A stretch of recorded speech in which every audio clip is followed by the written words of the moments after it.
زندگی معمول کے مطابق گزر رہی تھی۔ ہر کوئی اپنی اپنی پلاننگز کے مطابق چل رہا تھا۔ کوئی اپنا بزنس بڑھانے کے چکر میں تھا تو کوئی اپنا فیوچر سنوارنے میں لگا تھا۔ کسی کو کسی اپنے سے ملنے کی خواہش تھی اور کوئی کسی خوشخبری کا منتظر تھا۔ ہر انسان اپنی اپنی سوچ کے تابع تھا، اور پھر ایک بن بلائے مہمان کی آمد ہوئی۔ لوگ اپنی منصوبہ بندیوں کو بھول کر اپنی جانوں کی فکر کرنے لگے۔ لوگوں کو مجبوراً اپنے گھروں میں بیٹھنا پڑا۔ میں فرانس میں رہتا ہوں۔ یہاں 2 مہینے پہلے لاک ڈاؤن شروع ہوا تھا، جو کہ اب ختم ہو چکا ہے۔ یہ 2 مہینے میں نے کیسے گزارے؟ ایک عجیب تجربہ تھا۔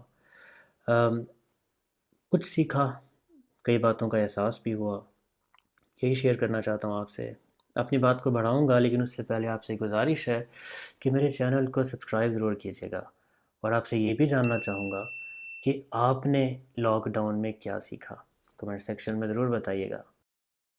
2 مہینے پہلے جس دن لاک ڈاؤن شروع ہوا تھا، تب میں آخری بار پیرس گیا تھا۔ تب میں نے یہ سوچا کہ بے شک دنیا ایک افسوسناک سچویشن سے گزر رہی ہے، اور اگر میں بچا رہا تو میرے پاس وقت ہوگا، فارغ ہوں گا، گھر پہ کچھ نیا کرنے کا موقع ملے گا، کچھ گھر کے کام ہو جائیں گے، اس چینل کے لیے کچھ کر سکوں گا، اور خاص طور پہ میری اپنی ذات کے لیے وقت ہوگا میرے پاس۔ خیر، شروع کے کچھ دن اچھے گزرے، لیکن پھر آہستہ آہستہ روٹین خراب ہوتی گئی، نیند کی روٹین خراب ہوئی، کھانے کی روٹین خراب ہوئی، پھر جو کچھ تھوڑا سا وقت ملتا تھا مجھے، وہ میں نے سوشل میڈیا کو دے دیا، اور پھر جب ہوش آتا تھا، پھر مجھے احساس ہوتا تھا کہ میں ایک دن ضائع کر چکا ہوں، اور پھر اگلا دن دوبارہ سے ایسا گزرتا تھا۔ پھر میں نے سوچا نہیں، کچھ غلط ہو رہا ہے، کچھ غلط ہے ہماری لائف میں، کیونکہ جب میں کام کرتا تھا، جب میرے اوپر ذمہ داریاں تھیں، کچھ مجھے اپنے گھر والوں کو وقت دینا ہوتا تھا، تب بھی مجھے تھوڑا سا ٹائم ملتا تھا۔ وہ جو تھوڑا سا ٹائم ہوتا تھا نا، وہ میرا تھا، وہ بھی میں نے سوشل میڈیا کو دیا۔ پر مجھے اس لاک ڈاؤن میں یہ احساس ہوا کہ ابھی تو میں فری تھا، ابھی تو ٹائم تھا میرے پاس، تب مجھے یہ وقت کیوں نہیں ملا؟ تب بھی یہ وقت میں نے سوشل میڈیا کو کیسے دے دیا؟ نہیں، یہ وقت نکالنا پڑتا ہے، خود نہیں ملتا، نکالنا پڑتا ہے اس وقت کو، جو صرف آپ کا ہو۔ ایسا وقت جب میں بیٹھا ہوں اکیلا، آنکھیں بند کروں، تب میری آنکھوں کے سامنے موبائل کی اسکرین نہ ہو، تب میری آنکھوں کے سامنے میرا نفس ہو، میں ہوں۔ وہ وقت نکالنا پڑتا ہے، خود کبھی بھی نہیں ملتا۔ یہ میں نے سیکھا اس لاک ڈاؤن سے۔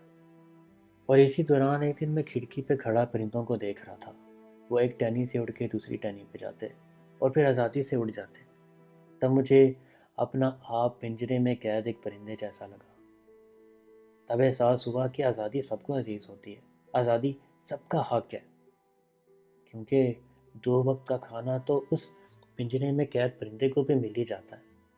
ٹیکنالوجی ایکچولی ہماری سہولت کے لیے نہیں، محض پیسہ کمانے کا ذریعہ تھا۔ حکومت کو الزام دینے کی بجائے ہم اپنی زندگی خود بہتر بنا سکتے ہیں۔ اور میں نے سیکھا کہ کسی سے نفرت کر کے ہم کسی کا کچھ نہیں بگاڑ سکتے، کیونکہ ہم سب تو ایک ہی کشتی میں سوار ہیں نا۔ فاسٹ فوڈ کھائے بغیر بھی ہم زندہ رہ سکتے ہیں، بلکہ ہم تو ایک طرح کا کھانا سارا سال کھا سکتے ہیں، کچھ نہیں ہوتا، آنیسٹلی کچھ نہیں ہوتا۔ ہم جب کام کر کر کے فزیکلی تھک جاتے ہیں تو ہم چھٹیوں کی خواہش کرتے ہیں، پر ہم گھر بیٹھے بیٹھے بھی تو مینٹلی تھک گئے تھے۔ انسان نہ شکرا ہے یا نہیں، یہ میں نہیں جانتا، پر اللہ نے انسان کی زندگی میں اپس اینڈ ڈاؤنز اسی لیے بنائے تاکہ وہ شکر بھی کرے اور صبر بھی۔ انسان بہت کچھ سوچتا ہے، ہم اپنی زندگی کو لے کے بہت ساری پلاننگز کرتے ہیں، ہم کئی معاملات میں خود کو عقل مند سمجھتے ہیں، کئی معاملات میں خود پہ فخر کرتے ہیں، غرور کرتے ہیں، پر ہمیں یہ نہیں بھولنا چاہیے کہ ہم کبھی بھی اپنا مقدر خود نہیں لکھ سکتے ہیں۔ بے شک قسمت کی کتاب تو اللہ کے ہاتھ میں ہے۔ لاک ڈاؤن ختم ہو چکا، پر اب بھی اس وبا سے پوری طرح جان نہیں چھوٹی۔ ہمیں اب بھی اپنا اور اپنوں کا خیال رکھنا ہے۔ میں یہ جانتا ہوں آج میں گھر سے باہر آزاد ہوں، پر یہ جان گیا ہوں کہ یہ آزادی کچھ پل کی ہے۔ میں تو اس دنیا میں محض ایک مسافر ہوں۔